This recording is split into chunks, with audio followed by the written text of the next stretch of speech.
말씀 선포하겠습니다. 오늘 말씀의 제목은 새 계명이란 제목으로 말씀을 전하도록 하겠습니다. 오늘 본문 말씀은 몸의 구원, 소마 생명의 나타남에 관한 말씀입니다. 특별히 새 계명이란 말씀을 통해 주님의 참된 제자로 알려지는 방법이 무엇인지를 가르쳐 주셨습니다. 31절 말씀부터 보시면 그가 나간 후에 예수께서 이르시되 지금 인자가 영광을 받았고 하나님도 인자로 말미암아 영광을 받으셨도다 라고 말씀하고 있습니다. 그가 나간 후에 이 그라고 하는 것은 가룟 유다를 이야기합니다. 이 가룟 유다가 지금 나갔다는 거예요. 지금 집에서 세족식을 하고 성만찬을 하는 그 성 목요일 저녁에 지금 밖으로 나갔는데 왜 나갔느냐?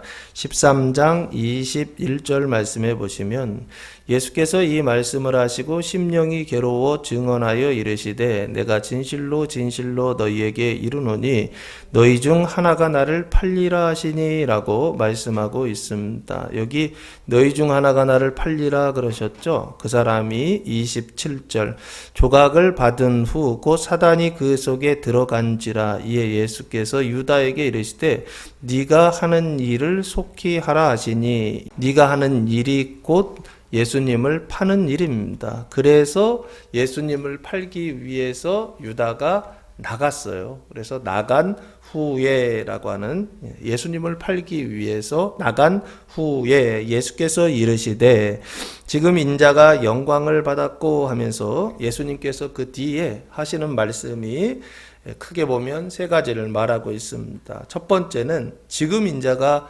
영광을 받았다라고 하는 것입니다. 요 인자라고 하는 말은 안드로포스 히오스라고 하는 헬러어인데 안드로포스는 사람이란 뜻이고 히오스는 아들이란 뜻입니다. 그래서 사람 인자에 아들 자자를 써서 인자, 사람의 아들이라고 하는 단어를 사용했는데 요 사람의 아들이라고 하는 단어는 예수님께서 특별히 자기 자신을 지칭하실 때 사용하시던 단어입니다. 근데 예수님은 원래 어떤 분이셨죠? 하나님의 아들이셨죠. 그런데 그 하나님의 아들이 육신이 되어 사람의 아들이 되신 분, 그분이 바로 누구입니까? 예수님이시죠. 그래서 인자라고 하는 단어는 특별히 하나님의 아들이 사람의 아들이 되신 분을 지칭할 때 인자라고 하는 단어를 사용하고, 그리고 두 번째 의미가 하나 더 있는데 이거는 반대예요. 예수님은 하나님의 아들이 사람의 아들이 되셨잖아요. 그런데 예수님을 믿고 구원받은 사람들, 원래는 사람의 아들이었는데 태어났을 때 아담의 후손으로 태어났는데 예수님을 믿고서 구원을 받아서 그 자기 구원, 예수님의 상태와 같은 그 구원, 자기 구원의 완성에 이른 사람, 이 사람을 또한 뭐라고 부를 수 있느냐? 인자다라고 그렇게 부를 수 있지 않는가라고 생각합니다. 그래서 예수님은 영어로 표현하면 요 인자는 하나님이 사람이 되신 분과 사람이 하나님이 된 성도들, 요거를 좀 구분해서 영어 표현은 좀 다릅니다. 예수님을 표현할 때는 God man이라고 그렇게 표현합니다. God, 하나님이 man, 사람이 되신 분이라고 한다면 예수 믿고 구원받아서 예수님의 상태, 그리스도의 상태가 된 사람, 그 구원의 완성이라고 하는 그 상태가 된 사람, 영생을 얻은 사람을 영어로 표현하면 divine human이라고 그렇게 표현합니다. 완전히 다르죠? 일부러 구분을 하는 것입니다. 왜 이런 구분이 필요하느냐라고 했을 때 이단들이 여기에서 발생하는 거예요. 오해하는 것이죠. 원래 자기는 하나님이었다라고 하는 어떤 이런 오해를 가져요. 왜? 사람의 아들로 태어났는데 아담의 후손으로 태어났는데 그래서 그 죄와 사망으로 인해서 세상 속에서 늘 그 저주와 운명 가운데서 살아가고 있는데 예수 믿고 구원받은 다음에 보니까 자기가 뭐처럼 느끼냐면 신처럼 느껴지고 하나님처럼 느껴지더라고 하는 것입니다. 그래서 지금 예수님은 인자 똑같이 사용하시더라도 간맨이라고 부른다면 은총을 받아서 디바인, 은총을 받아서 구원받은 사람들, 이 그리스도의 상태에 이른 사람들을 뭐라고 부르느냐? 요 디바인 휴먼이다라고 그렇게 부른다는 거예요. 근데 비슷한데 완전히 다르죠? 하나님이 사람이 되신 분이 예수님이라고 한다면 사람이 하나님이 된 사람들, 이걸 성도들이라고 그럽니다. 이것을 똑같이 인자다라고 부른다는 거예요. 지금 인자가 영광을 받았고, 요 인자는 예수님, 하나님이 사람이 되신 예수님을 말합니다. 그 인자가 영광을 받았고, 이 영광이라고 하는 것, 예수님께서 지금 받는 영광이 뭘까요? 영광은 여러 종류가 있습니다. 그 영광은 빛이죠. 빛인데 그 빛은 영화로운 빛이에요. 그 영화로운 빛은 세상에 창조된 빛이 아니다라고 그렇게 보시면 됩니다. 하나님의 빛을 표현할 때 그 빛을 영광이라고 그렇게 표현하는데, 지금 이 영광은 지금 받는 영광을 얘기하는 것입니다. 모든 영광이 아니라 지금 받는 영광이 있어요. 예수님께서 지금 받는 영광은 앞에 가룟 유다가 나가는 것과 관련돼 있어요. 나가서 예수를 팔고, 그래서 오늘 지금이 언제냐면 예수님께서 십자가에 달려 돌아가시기 바로 전날 목요일 저녁이에요. 그러니까 목요일 저녁에 예수님께서 유다가 나가서 받는 영광, 그 영광은 뭘까요? 당연히 십자가의 영광이요. 그 고난에 찬 그 죽음의 영광을 말하는 것입니다. 그래서 인자가 영광을 받았고, 이 영광이란 단어는 영광으로 가득하다라는 독사조라고 하는 단어를 사용했는데, 영광은 영광인데 영광으로 가득하고 영광으로 충만한 어떤 이런 상태를 말합니다. 그 영광이 뭐냐 하면 십자가의 영광이요, 고난과 죽음의 영광이다라고 말할 수 있어요. 인자가 영광을 받았고, 또한 누가 영광을 받느냐면 하나님도 인자로 말미암아 영광을 받으셨도다라고 말씀하고 있습니다. 여기 하나님 돼 있죠? 이 하나님도 누구로 말미암아? 인자로 말미암아 뭐를 받으셨도다? 영광을 받았다. 왜요? 아버지가 안에 계시기 때문에 그렇습니다. 예수님 안에, 인자 안에 누가 계시다? 하나님이 계시기 때문에 인자가 영광을 받으니까 또한 누가 영광을 받으시냐면 아버지께서, 하나님께서 영광을 받으셨다라고 지금 말씀하고 있어요. 그러면 여기 이 영광, 그 31절과 32절까지 영광이 4번 나오는데 3번은 같은 영광이에요. 마지막 영광만 다른 영광입니다. 근데 이 두 번째 영광도 똑같은 영광이에요. 십자가의 영광이고 죽음의 영광입니다. 근데 이 십자가의 영광, 이 죽음의 영광을 성경에서는 한마디로 무엇을 위한 영광이냐라고 했을 때 마태복음 20장 28절 말씀에 보시면, 인자가 온 것은 섬김을 받으려 함이 아니라 도리어 섬기려 하고 자기 목숨을 많은 사람의 대속물로 주려 함이니라 라고 말씀하고 있어요. 자기 목숨을 많은 사람의 대속물로 주는 영광, 이 영광을 대속의 영광이라면 좋겠죠. 그래서 예수님께서 지금 받으시는 영광이 십자가의 영광이라면 아버지께서 받는 영광도 같은 영광이에요. 근데 그 영광을 내용으로 보면, 신앙으로 보면 백성의 죄를 대속하는, 그 죄값을 대신 치르는 그 대속의 영광을 받으셨도다라고 성경은 말씀하고 있더라라고 하는 것입니다. 뭐를 대속하느냐? 갈라디아서 1장 4절 말씀해 보시면, 그리스도께서 하나님 곧 우리 아버지의 뜻을 따라 이 악한 세대에서 우리를 건지시려고 우리 죄를 대속하기 위하여 자기 몸을 주셨으니 라고 말씀하고 있어요. 대속하기 위하여 자기 몸을 주셨다 그랬죠. 근데 뭐를 대속하시려고? 우리 죄를 대속하기 위하여 자기 몸을 주셨다라고 그랬죠. 그래서 이 대속은 무엇의 대속이냐? 죄의 대속이다. 우리의 죄를 대속하는 영광이다 라고 그렇게 보시면 되고, 또 하나 베드로전서 1장 18절 19절 말씀에 보시면, 두 번째 대속의 의미가 나옵니다. 너희가 알거니와 너희 조상이 물려준 헛된 행실에서 대속함을 받은 것은 은이나 금같이 없어질 것으로 된 것이 아니요 오직 흠 없고 점 없는 어린 양 같은 그리스도의 보배로운 피로 된 것이니라 라고 말씀하고 있어요. 여기 보시면 헛된 행실에서 대속함을 받았다라고 돼 있죠. 너희 조상이 물려준 헛된 행실에서 대속함을 받는다. 죄로부터 대속함을 받고 조상으로부터 내려온 헛된 행실로부터 대속함을 받는 영광, 그 영광을 지금 아버지께서 받으셨다라고 말씀하고 있습니다. 그 조상 때로부터 내려오는 헛된 행실이라는 게 뭘까요? 헛되다라는 것이죠.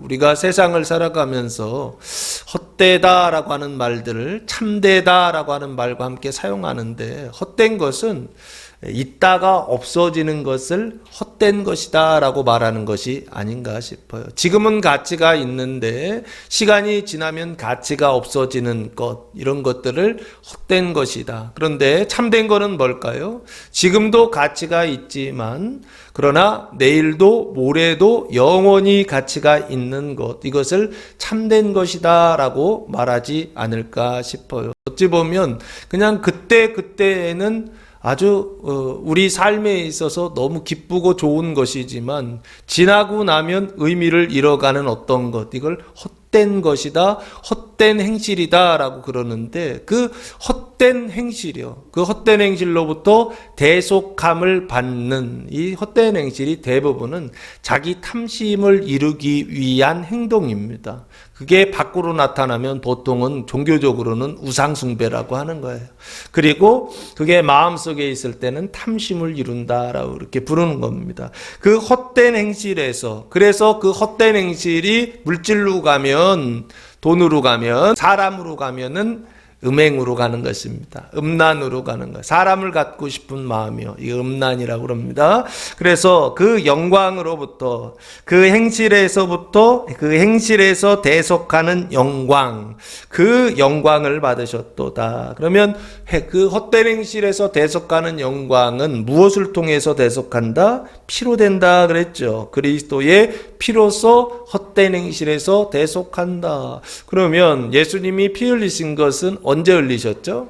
2000년 전에 십자가 위에서 이미 흘리셨죠. 그렇다고 한다면 우리 죄를 대속하시고 헛된 행실을 대속하시는 일은 이미 언제 이루어졌다?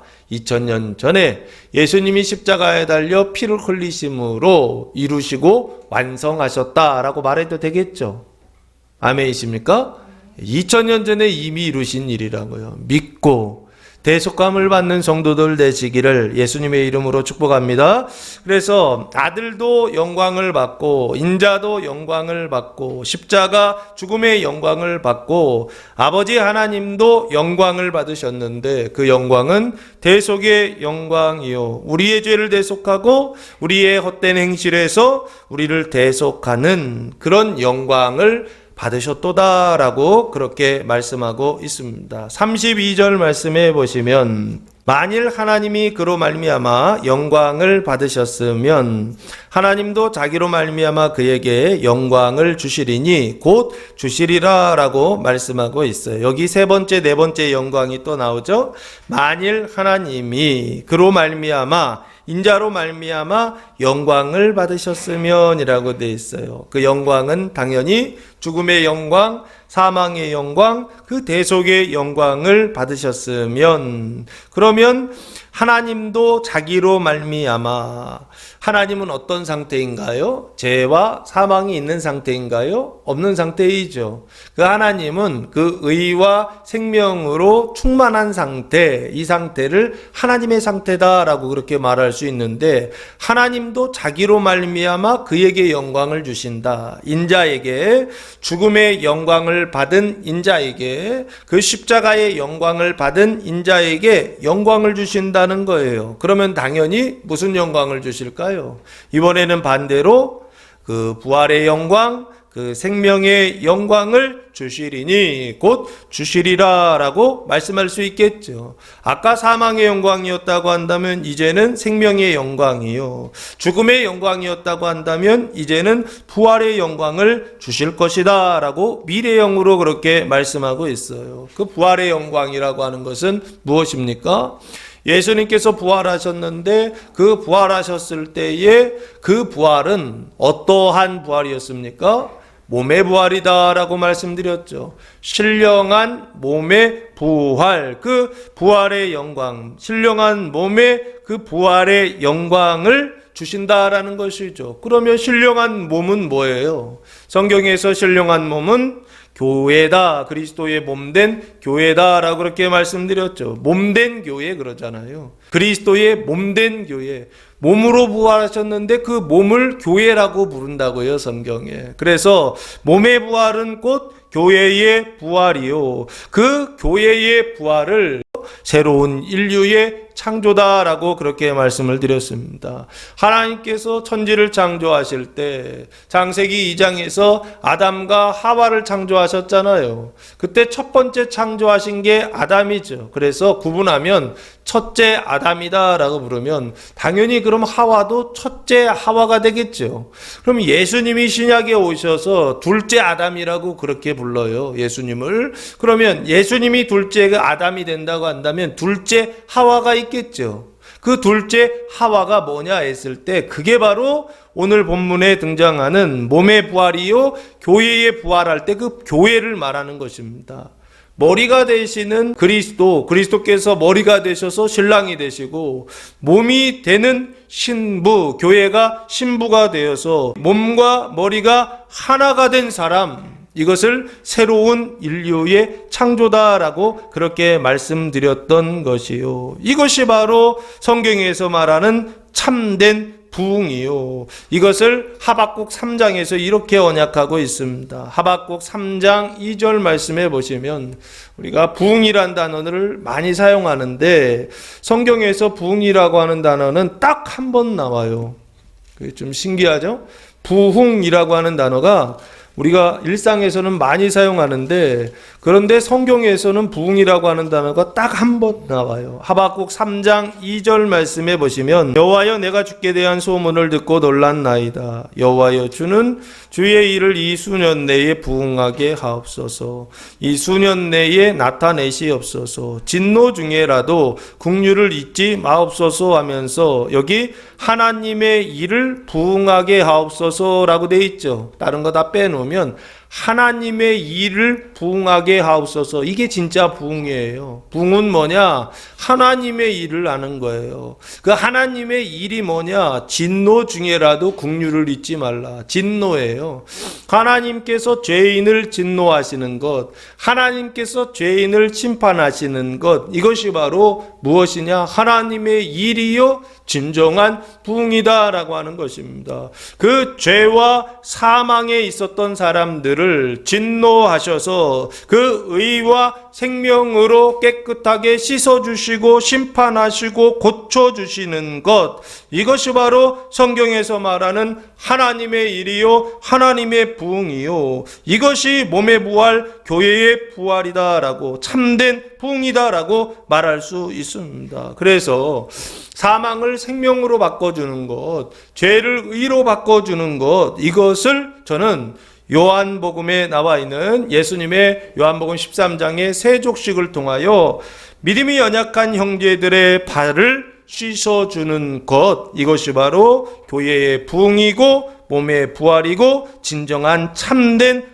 부흥이다라고 그렇게 말씀드렸어요. 그러면 여기 이것 때문에 말씀드린 거예요. 하나님도 자기로 말미암아 그에게 영광을 주신다라고 할 때 그 주시는 그 영광은 결국에는 무슨 영광이냐 했을 때 믿음이 강한 성도들이 믿음이 연약한 형제들의 발을 씻어주는 영광이다라고 그렇게 볼 수 있지 않느냐는 거예요. 앞에 여러 가지 어려운 말들 했지만 결국에는 이 얘기하고 싶었던 거예요. 하나님 주시는 이 영광은 뭐냐? 이게 성경에서 말하는 진짜 영광이고 진짜 부흥인데 이 부흥은 뭐냐 했을 때 발을 씻어주는 영광이라는 거예요. 형제들의 그 사망을 씻어주는 영광이라고 하는 것입니다. 그래서 이것을 사도 바울은 뭐라고 합니까? 사망은 내 안에서 역사하고 생명은 너희 안에서 역사하려 함이라 하면서 어떻게 해요? 고난받는 거요. 기꺼이 고난받는 그 사도 바울의 그 모습이요. 그 고백이요. 그 고백이 바로 이 영광을 말하는 것입니다. 예수님께서 받으셨던 영광, 그리고 또한 예수님께서 두 번째 받으셨던 그 영광을 받기 위하여, 그 영광을 잡기 위하여 팻대를 향하여서 그리스도 예수께 잡힌 그것을 잡기 위하여 열심히 달려간다라고 고백했던 것입니다. 사랑하는 성도 여러분, 그리스도의 참된 제자로 세상 속에서 알려지는 교회와 성도가 되는 첫 번째 방법은 무엇이냐? 영광을 받는 방법입니다. 첫 번째 영광은 죽음의 영광이요, 고난의 영광이요. 두 번째 영광은 생명의 영광이요, 부활의 영광입니다. 하나님께서 주시는 이 두 가지 영광을 받아서 세상 속에서 이 사람들은, 이 교회는 진정으로 하나님의 제자들이다, 그리스도의 제자들이다 알려지는 그런 교회와 성도들 되시기를 예수님의 이름으로 축복합니다. 두 번째는 33절 말씀에 보시면, 작은 자들아 내가 아직 잠시 너희와 함께 있겠노라. 너희가 나를 찾을 것이나 일찍이 내가 유대인들에게 너희는 내가 가는 곳에 올 수 없다고 말한 것과 같이 지금 너희에게도 이르노라 라고 말씀하고 있습니다. 여기 작은 자다라고 되어 있죠. 이 테크니온이라고 하는 단어를 사용했는데, 이 작은 자들은 제자들을 지칭합니다. 그런데 뜻은 뭐냐면 유아, 소아라고 하는 뜻입니다. 왜 이렇게 부르느냐? 로마서 14장 1절 말씀해 보시면 이 신앙적인 표현인데요. 믿음이 연약한 자를 너희가 받되 그의 의견을 비판하지 말라라고 말씀하고 있어요. 여기 믿음이 연약한 자가 나오죠. 믿음이 작은 자들, 믿음이 연약한 자들을 예수님께서 지금 뭐라고 부르시느냐면 소자야라고, 작은 자들아라고 그렇게 부르시는 것이 아닌가. 육신적으로 유아, 소자, 작은 자들을 말하는 것이 아니라 실제로는 예수님보다 제자들이 나이가 더 많아요.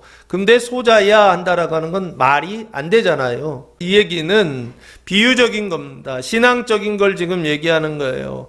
신앙에 있어서 너희는 연약하고 믿음이 작은 형제들이다, 제자들이다 라고 지금 예수님 말씀하고 있는 것입니다. 작은 자들아 내가 잠시 너희와 함께 있겠노라 그래요. 요 내가라고 하는 것은 당연히 예수님이시죠. 그러면 제자들이 작은 자들이면, 믿음이 작은 자들이면 예수님은 그럼 믿음이 어떤 사람입니까? 큰 자다라고 보면 되겠죠.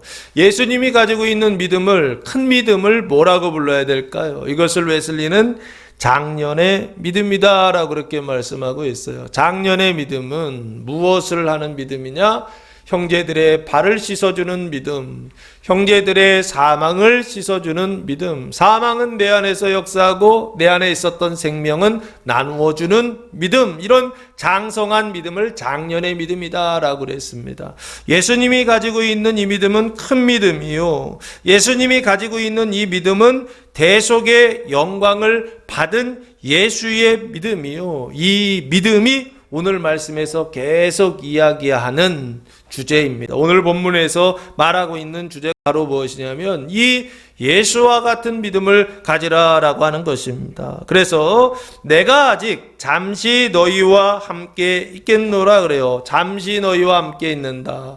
그 시간이 언제냐면 성목요일 저녁입니다. 예수님께서 지금 십자가에 달려 돌아가시기 바로 직전이에요. 금요일 날 돌아가시니까 지금은 목요일이에요. 그래서 성목요일이라고 그럽니다. 이날에 예수님이 성만찬 예식을 하셨고, 그리고 요한복음에서는 그 발을 씻어주시는 세족식을 했어요. 그래서 목요일 저녁 잠시 너희와 함께 있겠노라. 언제까지예요? 새벽에 예수님 잡혀가실 그때까지죠. 그래서 그 다음 목요일 오후 3시에 십자가에 달려서 돌아가셨죠. 그래서 실제적으로 예수님이 제자들과 함께하는 시간은 이제 얼마 없어요. 하루도 되지 않는 그런 시간이었습니다. 그런데 잠시 너희와 함께 있겠다라고 말씀하고 있어요. 그러면서 뭐를 당부하고 있느냐면 너희가 나를 찾을 것이라는 거예요. 언제? 내가 너희와 임마누엘 함께 하고 있지 않을 때 너희가 나를 당연히 찾겠죠. 그러면 그때가 언제예요? 예수님 돌아가시고 나서,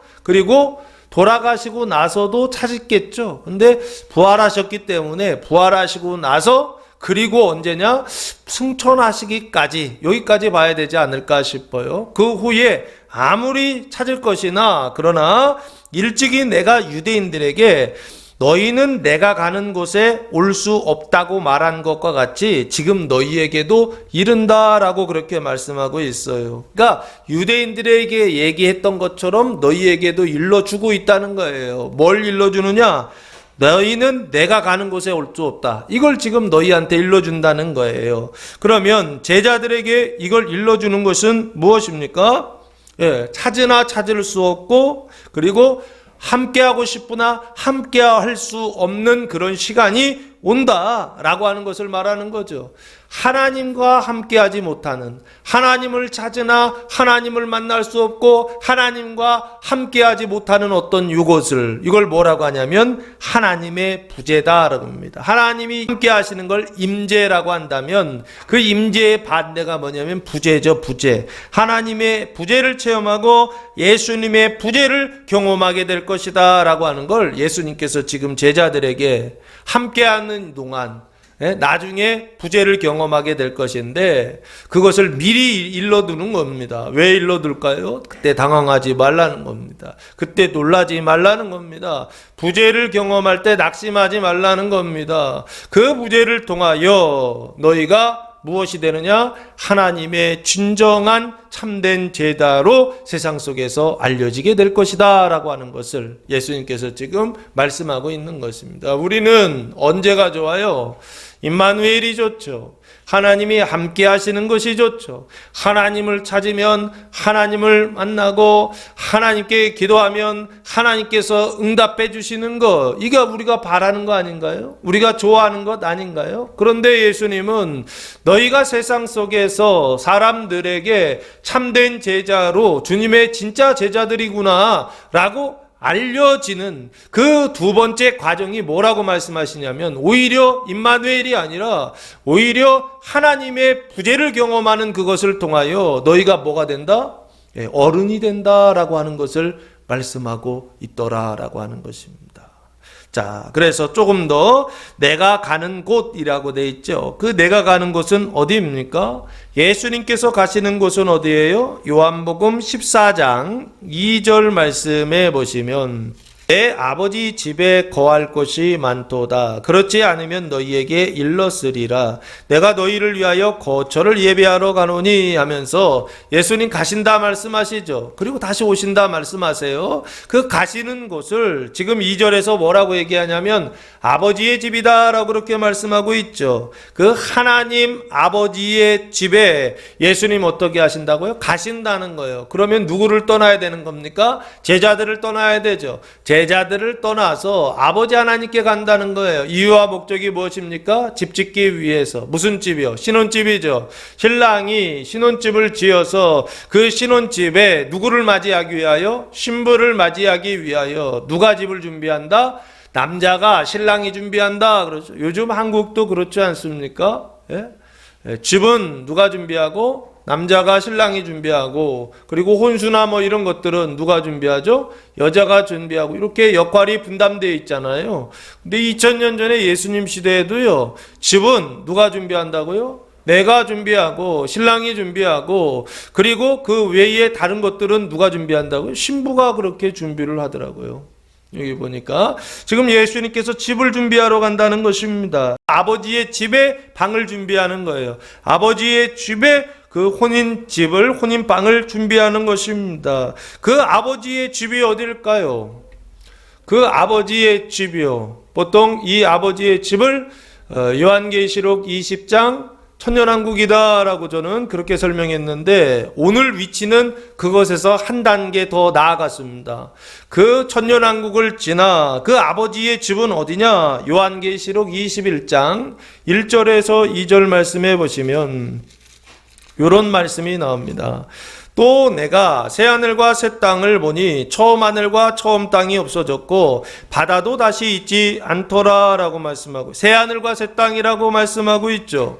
처음 하늘과 처음 땅이 없어졌다 라고 말씀하고 있죠. 바다도 없더라, 다시 있지 않더라 라고 말씀하고 있죠. 그러면 처음 하늘과 땅과 바다가 있었는데 없어졌다 그 얘기죠.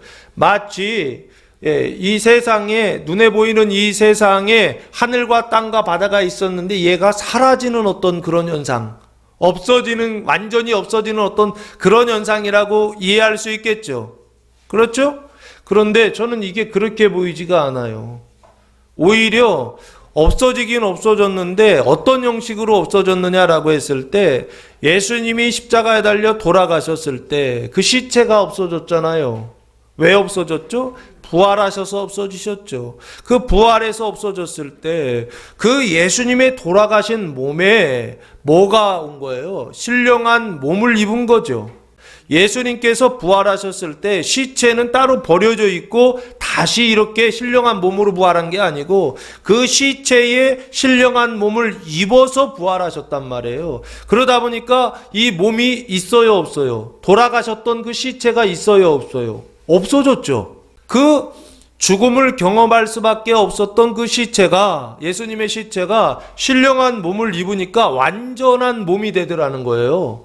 그래서 그 몸이 없어졌다고요. 저는 이 새하늘과 새 땅과 새 바다라고 하는 이 개념도 신령한 어떤 것을 입겠구나 라고 하는 생각을 해요. 그래서 신령한 몸을 입어서 그 땅과 바다와 하늘도 없어지는 어떤 상태를 말하는 것이지, 그냥 그거 자체가 없어지는, 그 연약함 가운데, 그 부족함 가운데, 그 약함 가운데 있는 어떤 그런 것들이 그냥 완전히 사라지는, 없애버리는 그런 창조를 얘기하는 게 아니라, 그게 있는데 그것에 완전한 하나님이 임하여서, 그 하나님의 신령한 몸이 임하여서, 그래서 땅이 완전해지고 하늘이 완전해지고 바다가 완전해지는, 하나님의 생명으로 완전해지는 어떤 것을 지금 새 하늘과 새 땅과 그리고 새 바다라고 말씀하고 있는 게 아닌가라는 생각을 해봅니다. 할렐루야. 아멘이십니까? 좋습니다.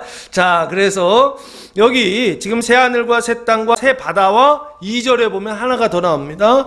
또 내가 보매 거룩한 성 새 예루살렘이 하나님께로부터 하늘에서 내려오니 그 준비한 것이 신부가 남편을 위하여 단장한 것 같더라 하면서 그 신부가 나오죠. 그리스도의 신부가 나오는데 그 신부를 거룩한 성 새 예루살렘이다 라고 그렇게 말씀하고 있어요. 자, 그래서 지금 새 하늘과 새 땅과 새 바다와 새 예루살렘이 지금 뭐라고 말씀하시냐면 아버지 계신 집이다 라고 지금 말씀하고 있는 게 아닌가 싶어요.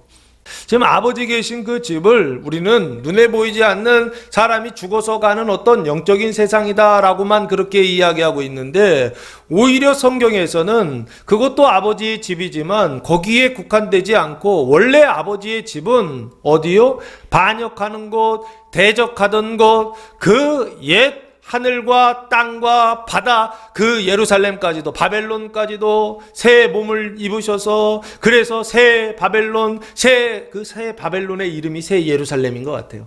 예루살렘으로 만드셔서, 그래서 하나님께서 함께 하시는 곳, 여호와 삼마가 되게 하시는 곳, 거기가 바로 어디냐? 여기 요한계시록 21장 1절에서 2절, 새 하늘과 새 땅과 새 바다와 새 예루살렘을 말하는 것이 아닌가. 예수님 거기 가신다는 거예요. 하늘과 땅과 바다와 새 예루살렘까지 완전히 새롭게 되어 하나님이 함께 하시는 그곳, 그것이 바로 예수님께서 가셔야 하는 그 아버지의 집을 말하는 것이 아닌가. 그 아버지 집에 가신다는 거예요. 그래서 너희가 거기 지금은 올 수 없다는 거예요. 그럼 나중에는 너희가 그곳을 따라온다라고 말씀하세요. 지금은 따라올 수 없어요. 왜? 어려서요. 이제 나중에는요, 성장하기 때문에 그때에는 신부의 상태가 돼서 신랑과 하나 신랑을 만나 하나가 되어서 자녀들을 출산할 수 있을 때, 생명의 자녀들을 출산하고 양육할 그때가 되면, 그때는 그리스도와 같은 상태가 되어서 그리스도 가신 그 길을 따라가는 사람이 될 수가 있어요. 근데 지금은요, 아직 어려서 못 따라가요. 그 얘기를 지금 예수님께서 말씀하고 계시는 것입니다. 지금은 찾으나 찾을 수 없고, 지금은 함께하고 싶으나 함께할 수 없는 그런 상태가 될 것이다라는 거예요. 그러나 나중에는 찾으면 찾고 함께하면 함께할 수 있는 그런 상태가 될 것이다. 그러나 지금은 그 부재를 경험할 것이니 당황하지 말고, 놀라지 말고, 낙심하지 말고, 포기하지 말고, 마지막까지 인내하여 하나님이 약속하신 그 모든 구원과 복 내려주심을 받는 자들이 되라 라고 예수님이 일부러 예방주사 놓듯이 지금 이 33절에서 그 부재를, 하나님의 부재를 말씀하고 있는 게 아닌가라는 생각을 해봅니다. 사랑하는 성도 여러분, 하나님의 임재를 통하여 기뻐하는 것처럼 또한 하나님의 부재를 통하여 기뻐하시고 감사하심으로 주님의 참된 제자로 세상 속에 알려지는 그런 성도들 되시기를 예수님의 이름으로 축복합니다. 마지막으로 34절 말씀해 보시면 새 계명을 너희에게 주노니 서로 사랑하라. 내가 너희를 사랑한 것 같이 너희도 서로 사랑하라 라고 말씀하고 있습니다. 여기 보면 사랑이라고 하는 주제로 34절 35절 말씀하고 있어요. 새 계명을 주는데 새 계명이 뭐냐면 한마디로 사랑이라는 거예요. 그런데 그 새 계명이라고 하는 것은 그러면 반대로 옛 계명이 있다는 얘기죠. 오래된 계명이 있고 지금 예수님께서 새로운 계명을 주신다는 거예요. 그 오래된 계명이 율법이죠. 그 율법의 핵심이 출애굽기 20장의 10계명이죠. 그 10가지 계명이 오래된 계명, 옛 계명의 핵심이란 말이에요. 그런데 지금 예수님께서 새로운 계명을 주신다는 거예요.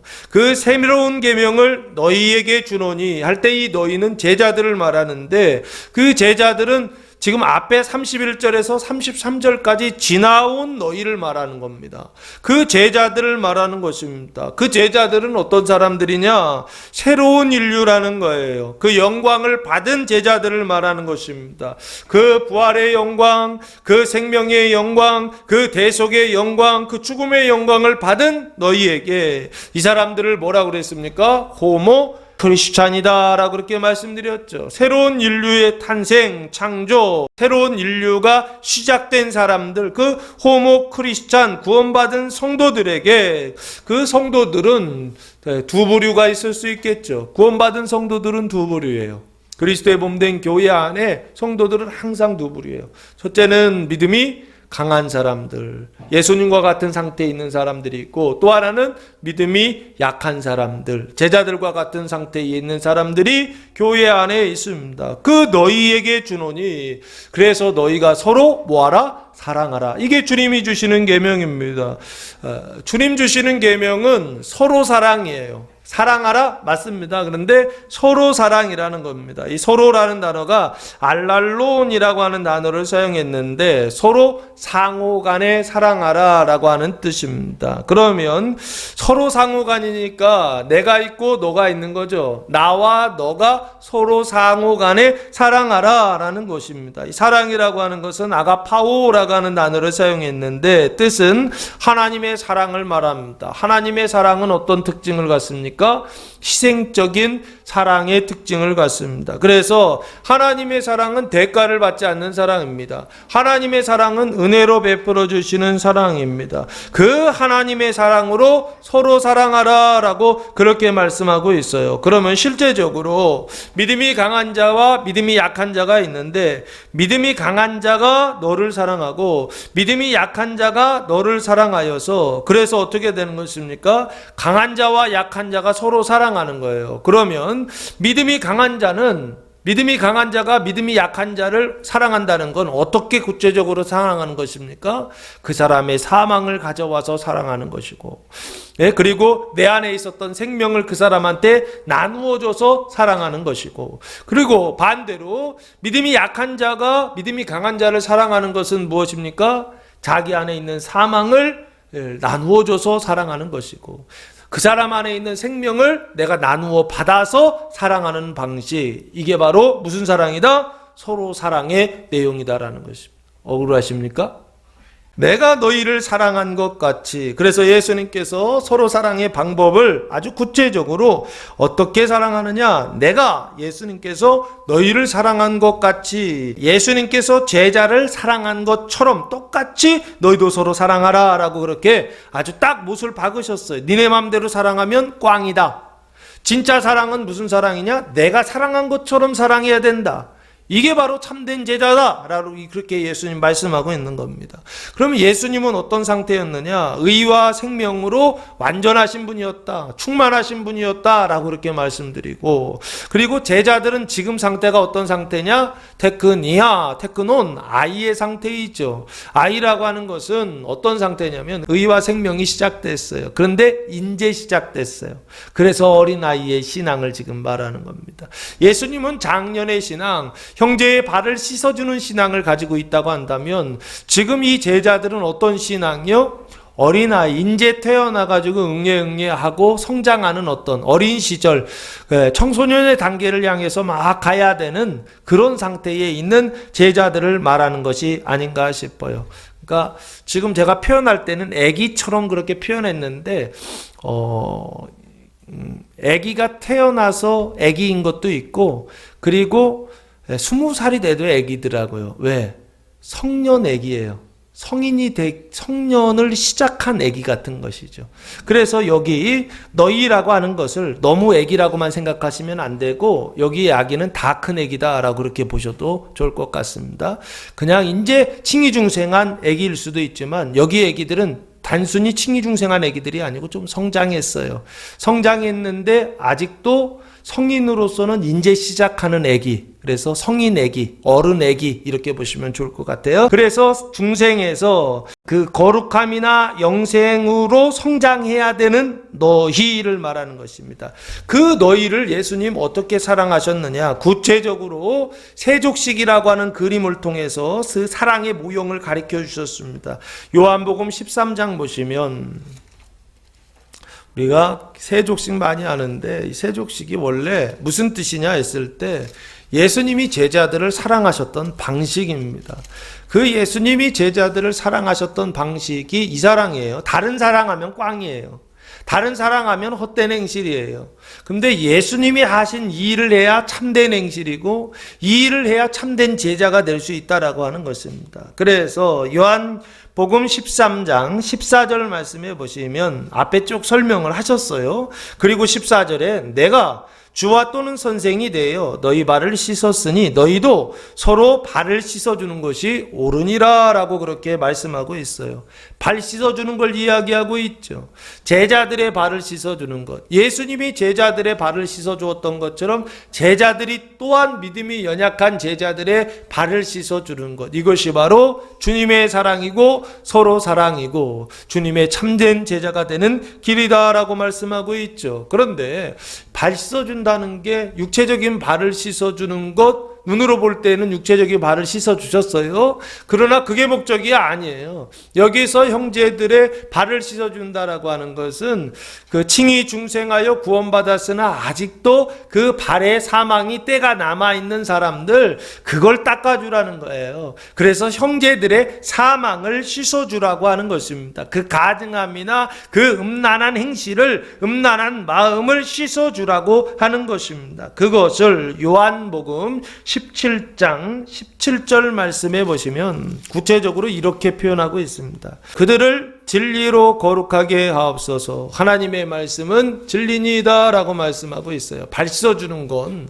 결국에 뭘로 씻어주는 거냐? 물로 씻어주는 거죠. 그 물로써 뭘 씻어주는 거냐? 그 때를 씻어주는 거죠. 이게 다 비유였던 거예요.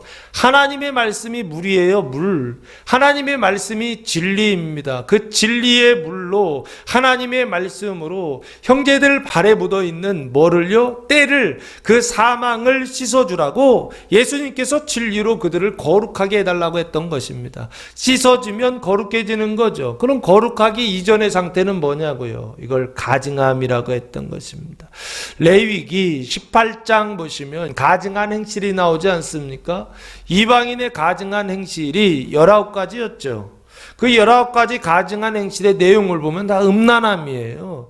그 음란함, 그 가증함을 가지고 있는데 형제들 안에 있는 그 가증함을 씻어서 거룩하게 하는 거예요. 근데 뭘로 씻는다고요? 진리로요. 하나님의 말씀으로요. 그래서 열심히 성경 읽으라고 했던 것입니다. 하나님의 말씀을 읽어서 내 안에 있는, 내 발에 있는 사망을 씻어내고 하나님의 말씀을 통하여서 형제들의 발을 씻어주는 것, 그 사망을 씻어주는 것, 하나님의 말씀으로만 씻을 수 있다고요. 그 사망을 씻어주는 일이 참된 일이요. 그 사망을 씻어주는 그 일이 영원한 일이요. 그 일이 하나님께 칭찬받는 일이요. 그 일이 세상에 사람들이 그 일을 보고 이 사람들은 진짜 하나님의 제자들이다라고 알려지는 그런 일이다라고 성경은 말씀하고 있는 것입니다. 그래서 지금 너희도 서로 사랑하라 라고 하는 것은 예수님이 하셨던 것처럼 똑같이 해야 되죠. 완전한 상태, 작년의 믿음의 상태가 되어서, 그래서 믿음이 이제 시작하는 어린아이와 같은 칭의중생한 사람들의 그 사망을, 그 발을 씻어서 거룩하게 하는 것, 이것이 바로 서로 사랑이다 라고, 예수님 말씀하시는 서로 사랑이다 라고 하는 것입니다. 이것을 사도 바울은 고린도후서 4장 12절에서 구체적으로 아주 명확하게 이렇게 표현하고 있습니다. 그런즉 사망은 우리 안에서 역사하고 생명은 너희 안에서 역사하느니라 라고 말씀하고 있어요. 사망은 우리 안에서, 내 안에서 역사한다는 거예요. 그 사망은 누구 겁니까? 믿음이 연약한 형제들 거예요. 그 형제들의 사망을 내가 받아들여서 고난받고, 그리고 내 안에 있었던 생명은 그 사람한테 은혜로 나눠주는 거예요. 아가페 사랑으로 조건 없이 나누어지는 것입니다. 그러니까 사망은 우리 안에서 역사하고 생명은 너희 안에서 역사한다. 그 생명이 너희 안에서 역사하려면 어디에서요? 우리 안에 있었던 생명을 나누어줘서 그 사람 안에, 믿음이 연약한 형제들 안에 생명을 주는 겁니다. 그 생명이 말씀이에요. 진리예요. 그 말씀과 진리를 나누어줘서 형제들의 발에 있었던 사망을 씻어주는 겁니다. 그때 비로소 뭐가 되느냐? 진짜 그리스도의 몸된 신부, 교회가 되는 것입니다.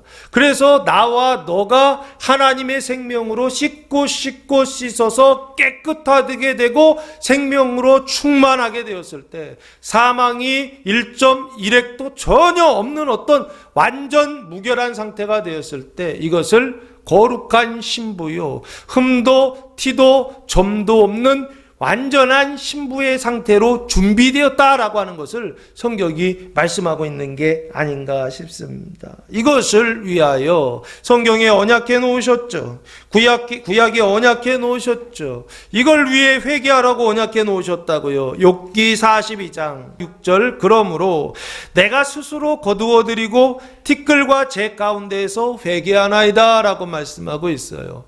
욥의 회개가 나오죠. 이 욥의 회개는 뭘 이야기하느냐? 자기만 완전하면 되는 줄 알았다고요. 자기만 온전하면 되는 줄 알았다고요. 사람의 구원은 나만 온전하면 되는 줄 알았어요. 나만 깨끗하면 되는 줄 알았다고요. 그게 욥의 신앙이었다고요. 그런데 하나님께서 욥의 고난을 통하여 그 소유와 그 건강, 그것을 가져가는 그 일을 통하여 하나님 무엇을 가르치셨느냐라고 했을 때, 사람의 구원은 자기만 온전해지는 것이 아니라 몸이 온전해져야 되고, 우리가 온전해져야 되고, 모든 형제들이 함께 온전해지는 것, 그 공동체의 온전함을 통하여 사람은 구원을 받는다라고 하는 것을 하나님께서 가르치시기 위하여 욥기라고 하는 42장에 걸쳐서 쭉 말씀하셨고, 그 말씀을 통하여 욥이 마지막 42장에서 그걸 알아들었어요.